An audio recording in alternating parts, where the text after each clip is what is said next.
there are reports out that, the Pistons are open. Tom Gores is open to firing Monty, and that goes into our next segment. So James Edwards had it in his piece, and he's been very vocal about this, and I want to give him credit. He is a friend of the show. Mm-hmm. Probably for the past 2 months, he said, I don't know if Monty Williams is going to be back next season. I just don't, given who the president of basketball operations is. He said it depends who it's going to be. But I'm going to ask you this question. Do you think it would be a sound decision to let Monty go and bring in a new coach?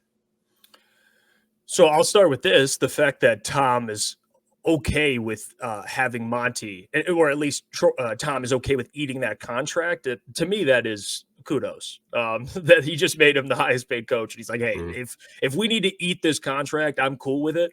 It kind of says, and again, not saying Tom is a perfect human being by any means. There's a lot of things you can say, but at least there's that. He wants to win. You can make a case, I think, Anthony, that, you could fire him. I wouldn't, if I woke up and read the report the Pistons have fired Monty, I'm not going to be outraged. I just don't think, at least with the sample size you have, there's a bigger sample size with Troy, and there's more red flags to me. We all know Monty, what he's excelled in coaching is having veterans and having guys. I mean, you saw the success when they brought in Chris Paul, and I know Chris is kind of like an extension on the court of a coach, so maybe that hinders him a little bit.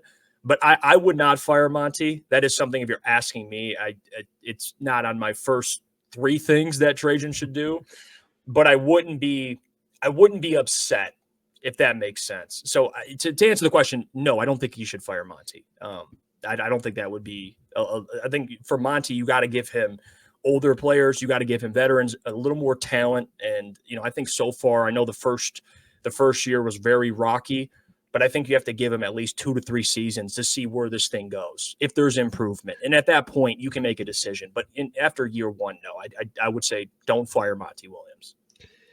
What was really kind of like a red flag, and I know Kenneth Clay said it in the chat, neither Troy or Monty did exit interviews, and that's a red flag. And Tom Gores, I think we both read that Athletic thing where he's like, we have to change. We have to make changes. Nothing is off the table. And for Tom Gores to basically make him the highest paid coach at the time and to say, okay, maybe I made a mistake. Maybe this isn't the coach for the Pistons right now. And I've been very vocal about this. I think Monty is a good coach, but I think Monty is a good coach for a veteran team. Like, I thought the Milwaukee Bucks job, very attractive for him. You get Giannis and Dame. Obviously, it didn't work out that way. Even the Philly job, to an extent, veteran team. I think this team right now needs more of a development coach. They need more of younger juices, younger blood in the building. Mm-hmm. Nothing against Monty. I think he's a good coach. I do. But the mismanagement of Jaden Ivey this year was really weird. Playing Killian Hayes a majority of the season when, he's not going to be here. Obviously, they cut him. I honestly think I wouldn't rule it out. I think there's a strong probability that Tom Gores just eats that $60 million. I really do, because the guy's worth like $7 billion. $60 million to him isn't anything. He wipes his ass with hundreds. Like, come on. If he wants. I was going to say, to your point, if you're going to go the fire Monty route, I think the argument, and you've already kind of made it, you look at what the Thunder have done, and the Jazz, another team with young coaches. That is where the league is heading. Like, I understand that completely. And trust me, I had to endure a lot of Pistons games this year. And yeah, Monty, it's frustrating. Like, I completely understand that.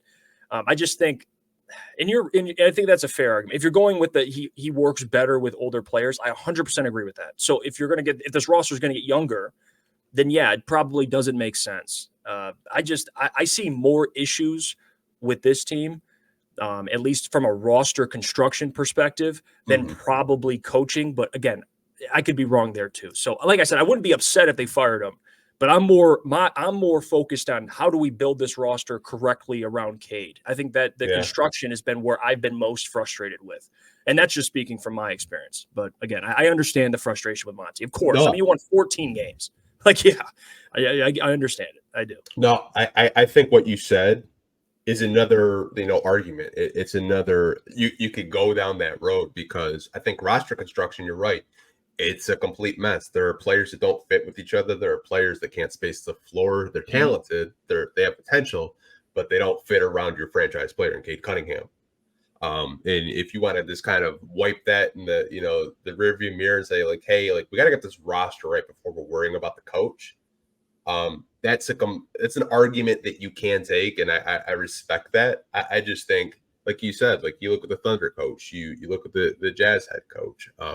You even look at like the Cavs are looking to hire Kenny Atkinson, who's did a really good job in Brooklyn, and you know what? Trajan Langdon was in Brooklyn when Kenny Atkinson was there, so maybe you can kind of connect the dots. You never really know, but I ultimately think that there is a good chance that Monty doesn't get let go. If he has the type of season that he did again, going into next season, like, we're, 10 wins in December. Yeah, he's probably gone. Yeah, I think a true X's and O's. If you're gonna fire Monty, bring in someone that just excels at X's and O's, and I think that's where the Jazz and Thunder, especially, you look at those teams and you're like, okay, yeah, schematically they, even though the Utah Jazz are in a rebuild, but still, you watch them and you're like, okay, they're well coached. You could see that from watching games. It just, for me, it's harder when you're watching the Pistons, even though, yes, there are things that Monty does wrong. I'm not saying he's perfect. There's tons of things. Their rotation, using players correctly, X's and O's, schematically, there's problems. Like, I do. I understand that.